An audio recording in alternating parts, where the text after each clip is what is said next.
आता आपण कितीही प्लॅन केले तरी काही गोष्टी प्लॅनप्रमाणे होत नाही. त्याचा झाला असा, मी आणि आमचे साहेब थोडे कामानिमित्त बाहेर गेलो. तर ब्लॉग शूट करूच्यासाठी मी व्हिडिओ चालू केले, पण कॅमेराची सेटिंग काय बिघडलेली काय माहीत नाही. व्हिडिओ स्टॉप असं होऊन व्हिडिओ होत होतो. असं या माझ्याबरोबर पहिल्यांदाच झालेलं म्हणून माका तर काय समजत नाही होता. आता काय करायचं म्हणून मग साहेबांकडे मोबाईल दिले. आता आपण किती लेडीज लोकांनी म्हटलं मी सगळा करू शकते, तरी काय काय कामांक घोवाची मदत घेवचीच लागता.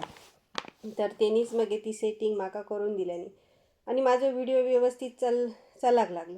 तुमच्याबरोबर असा कधी काय झाला काय कमेंट करून नक्की सांगा.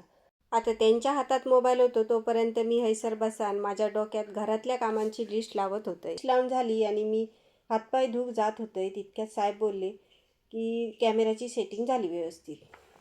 आता तीच चेक करूच्यासाठी मी डेमो घेऊच्यासाठी त्यांना रॅम्प वॉक करून दाखवत होते.